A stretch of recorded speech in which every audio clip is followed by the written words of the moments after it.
কোনো উদ্যোগকে কখনোই ছোট ভাবা উচিত নয়, আর তাকে নিয়ে কখনো উপহাসও করা ঠিক না। কারণ বড় সব কিছু ছোট থেকেই হয়, ছোট ছাড়া আমরা বড়কে কল্পনাও করতে পারি না।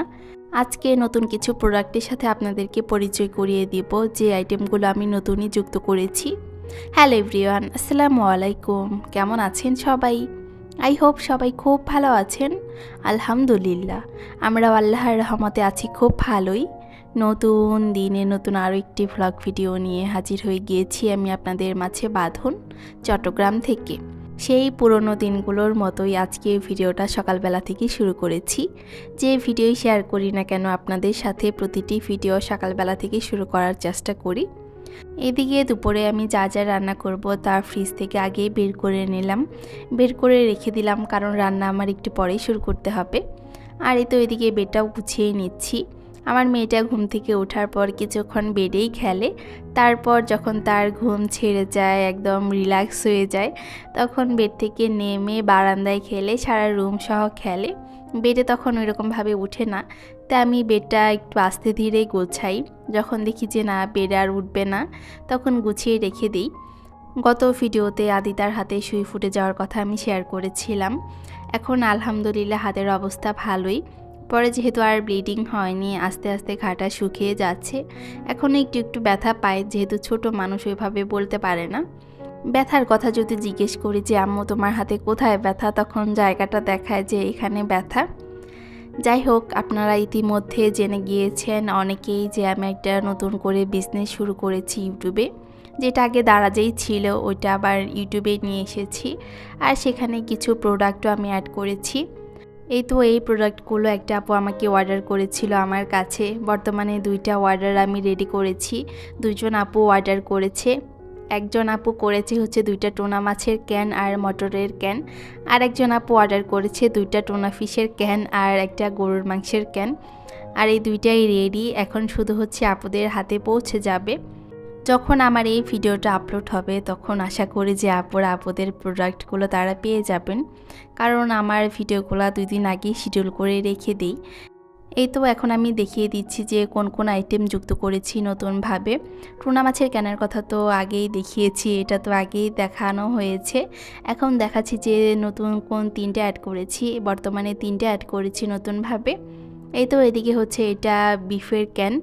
এটা পুরোটাই কিমা করা থাকে। যারা হচ্ছে কাবাব বানান, যে আপুরা কাবাব পছন্দ করেন, পরিবারের অনেকেই কিন্তু কাবাব পছন্দ করে, তারা এই আইটেমটা অনায়াসে নিতে পারেন। খুবই সহজ হয়ে যাবে কাবাব বানানোর জন্য। পুরোটাই থাকবে কিমা করা। এটা দিয়ে চাইলে অনেকে কাবাবও বানাতে পারেন, আবার হচ্ছে এমনি পকোড়াও বানাতে পারেন, আবার এমনি ভুনা করেও খেতে পারেন। আমি কাবাব আর ভুনা করে খেয়েছি, 2টাই আমার কাছে বেস্ট লেগেছে। এটা যখন ভুনা করি একদম ভাজা ভাজা করে ফেললে ঝুরি ভুনার মতো হয়ে যায়। পরোটা, ভাত, পোলাও যে কোনো কিছু দিয়েই খাওয়া যায়। এই তো এখন যেটা দেখাচ্ছি এটা হচ্ছে মটরশুঁটির ক্যান। আমরা যখন বাজার থেকে মটরশুঁটি কিনে নিয়ে আসি, সেগুলা ছেলার ভয় থাকে। অনেক সময় ছেলাগুলাই থাকে, আবার অনেক সময় ছিলে তারপর হচ্ছে সংরক্ষণ করতে হয়। আর এটা পুরোটাই সংরক্ষণ করা, এখানে কোনো ঝামেলা নাই। শুধু রান্নার আগে খুলে তারপর হচ্ছে রান্না করতে হবে। শীতের সিজনটাতে মটরশুঁটি একটু দাম কম থাকে, কিন্তু অন্য সিজনে কিন্তু দাম অনেক বেশি থাকে। আর এদিকে দেখাচ্ছি এটা হচ্ছে বাটার। বাটারের গায়ে যে মূল্য লেখা থাকে, এটার থেকে আমরা অনেকটা দাম কম রাখবো, একদম অফার প্রাইজে দিয়ে দিব বলা যায়। কারো যদি কোনো প্রোডাক্ট প্রয়োজন হয় তাহলে নিচে হোয়াটসঅ্যাপ নাম্বার দেওয়া থাকবে, পিন কমেন্টে ফেসবুকে লিঙ্ক দেওয়া থাকবে, মানে ফেসবুক পেজে লিঙ্ক দেওয়া থাকবে। যে যেখানে যোগাযোগ করতে চান পারবেন, কোনো সমস্যা নেই। এদিকে সব কিছু তো দেখানো শেষ, এখন দামটা বলে দিচ্ছি। দামটা অনেকেই জানেন, আবার অনেকে জানেন না। টুনা মাছের ক্যানের দাম হচ্ছে মাত্র 200 টাকা, গরুর মাংসের ক্যানের দাম পড়বে মাত্র 250 টাকা, আর মটরশুঁটি ক্যানের দাম পড়বে মাত্র 80 টাকা। আর বাটারের দাম আমি এখনই বলে দিচ্ছি, অফার প্রাইজে বললাম কেন। বাটারের দাম পড়বে মাত্র 200 টাকা। এদিকে দুপুরে রান্না করতে চলে যাব, তার আগে ভাবলাম যে হাতের একটু কাজ সেরে নিই। আমি এদিকে একটা ড্রেস বানাচ্ছি, মানে বাসায় পরার একটা ড্রেস বানাচ্ছি। এটা কাজ শুরু করেছি। কোনো কাজ শুরু করলে মনে হয় যে কাজটা কখন শেষ হবে এরকম চিন্তা ভাবনা শুধু মাথায় ঘুরে। তাই ভাবলাম যে একটু কাজ এগিয়ে রাখি, যেহেতু দুপুরে রান্না করতে যাব, হাতে 20-30 মিনিট সময় আমার আছে, তাই কাজ একটু করে রাখছি। আর এদিকে আজকে শাক ভাজি করব, লাউ শাক ভাজি সিম দিয়ে, যেটা বাড়ি থেকে খেয়ে এসেছি অনেকবার।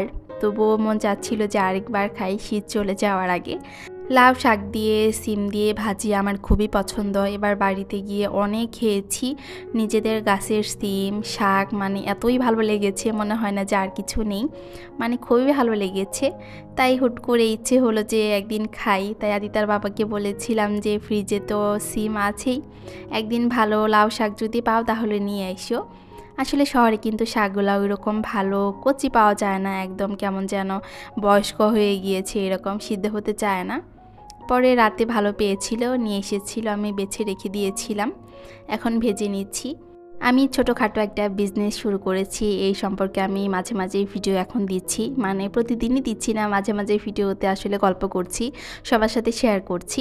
এটা আমার একদম ইচ্ছে ছিল না, মানে আদি তার বাবা টুকটাক দারাজেই সেল করতো, মানে তার একটা বিজনেস অ্যাকাউন্ট আছে ওখানে, ওখানে কিছুদিন এক এক সময় এক এক প্রোডাক্ট সেল করে। বর্তমানে এগুলা হচ্ছে দেওয়া আছে ওখানে, যদি কারো পছন্দ হয় তাহলে সে অর্ডার করে। তারপর আমি দুজন মানুষের ভরসায় আসলে ইউটিউবে এই বিষয়টা শেয়ার করেছি। আমার একদম ইচ্ছে ছিল না, পরে আমি দেখলাম যে না, তারা যেহেতু এত করে বলছে আমি একটু শেয়ার করে দেখি কি হয়। সবাই তো টুকটাক বিজনেস করছি, যদি আমারটা হয় তাহলে থাকবে, আর না হলে আমি বাদ দিয়ে দিব, এগুলো আমার এরকম কোনো ইচ্ছে নেই। এখন দেখি যে না, টুকটাক ভালোই সাড়া পাচ্ছি। যে কোনো কিছু করতে যাই না কেন ধৈর্য কিন্তু লাগে, আসলে অধৈর্য হলে চলে না। আমি ইউটিউবে আছি কিন্তু ধৈর্য ধরি। অনেক সময় মনে হয় যে না, ছেড়ে দেই, কী হয়, কিছুই তো হচ্ছে না। আবার মনে হয় যে না থাক, এত অধৈর্য হলে তো চলবে না। যেহেতু ভিডিও দিচ্ছি, টুকটাক ভিউ হচ্ছে, চালাতে থাকি যত পর্যন্ত যায় আর কি। এরকমই হচ্ছে আমার এই বিজনেসটাও। প্রথমে যখন আমি একটা ভিডিও দিয়েছি তখন দেখি যে না, কিছুই হয় না।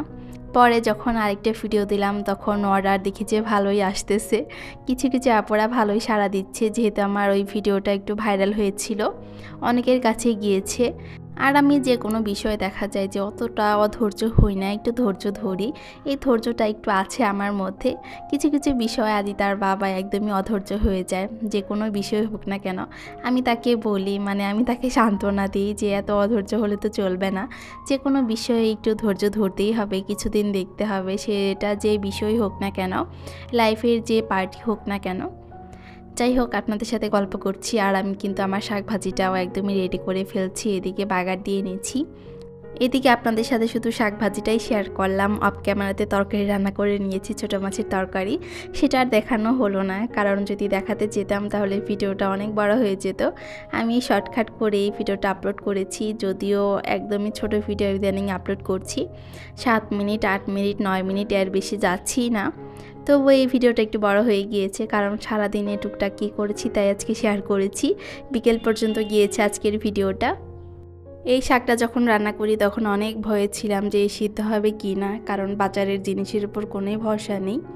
কিন্তু ভালোই সিদ্ধ হয়েছে, নরম তুলতুলে হয়ে গিয়েছিল অনেকটাই, আর খেতেও ভীষণ মজা হয়েছিল। মাঝখানে আর কোনো ফিটে করা হয়নি, আমরা খাওয়া দাওয়া করেছিলাম। তারপর অনেক দিন পর তেলের পিঠা বানাতে চলে এলাম। এটা ছিল শুকনো চালের গুঁড়া, যে চালের গুঁড়াটা হচ্ছে বাজার থেকে কিনে পাওয়া যায় সেগুলা। এবার বাড়ি থেকে আসার সময় চালের গুঁড়া নিয়ে আসিনি, এমনি অনেক বস্তা হয়ে গিয়েছিল, ওইটা আর বেশি ঝামেলা বাড়াতে চাইনি। এই চালের গুঁড়াটা দিয়ে আজকে পিঠা বানাচ্ছি। আর পিঠাগুলা বানানোর আগে এইটাতেও ভয়ে ছিলাম যে ফুলবে কি না, কিন্তু মাশাআল্লাহ ভালোই ফুলেছে শুকনো চালের গুঁড়া হিসেবে। অনেকক্ষণ আগে ভিজিয়ে রেখে দিয়েছিলাম, তারপর সুন্দর হয়েছে পিঠাগুলা। আর আমার যেহেতু মিষ্টি জিনিস একটু বেশি পছন্দ, মিষ্টি জিনিস বানালে আর কেউই খায় না, আমি এই তেলের পিঠা 7 দিন ফ্রিজে রেখে রেখে খাই, কারণ যতই কম বানাই তবুও থেকেই যায়, কারণ আদিতার বাবা বেশি হলে একটা খাবে, আর ফ্রিজে রেখে রেখে পরে আমি খাই, আমার কাছে ভীষণ ভালো লাগে। আর মিষ্টি জিনিস কিন্তু ঠান্ডা হলে আরও বেশি ভালো লাগে। নলবার ফ্রিজে রেখে দিই আমি, সুন্দর বের করে করে খাই। আর আমার মেয়েতে হয়েছে বাবার মতো, সেও খায় না মিষ্টি জিনিস, তাকে যত ঝাল জিনিস বানিয়ে দিবে সে তা খাবে, কিন্তু মিষ্টি জিনিস একটুও মুখে নিবে না। এমন ফুলার মতো যদি কোনো পিঠা হয়, যদি বানাতে গিয়ে দেখি যে ফুলতেছে না, তাহলে মনটা একদমই নষ্ট হয়ে যায়, ভালো লাগে না। কিন্তু যখন দেখি যে না সুন্দর ফুলতেছে, তখন অন্যরকম একটা ভালো লাগা কাজ করে, ভালো লাগে। আর পিঠা বানাতেও ভালো লাগে যে না, পিঠাগুলো তো সুন্দর ফুলছে, বানাই ভালোই লাগছে। এদিকে আমার সব পিঠা বানানো শেষ, পিঠা হয়েছিল গোনা কয়েকটা। মিষ্টি জিনিস আমার বাসায় চলে না দেখে এখন মিষ্টি জিনিস বানানোই বন্ধ করে দিয়েছি। এখন বেশি একটা বানাই না, কারণ একা একা বানিয়ে খেতেও এরকম মন চায় না আসলে। কিন্তু যখন দেখি যে না অনেক খেতে ইচ্ছে করছে তখন বানাই। আর আজকের ভিডিওটা এ পর্যন্তই রাখছি, আর বেশি বাড়াতে চাচ্ছি না। সবাই ভালো থাকবেন, সুস্থ থাকবেন। আর পরবর্তী ভিডিও দেখার জন্য আগে থেকে সবাইকে আমন্ত্রণ জানিয়ে রাখছি। আল্লাহ হাফেজ সবাইকে।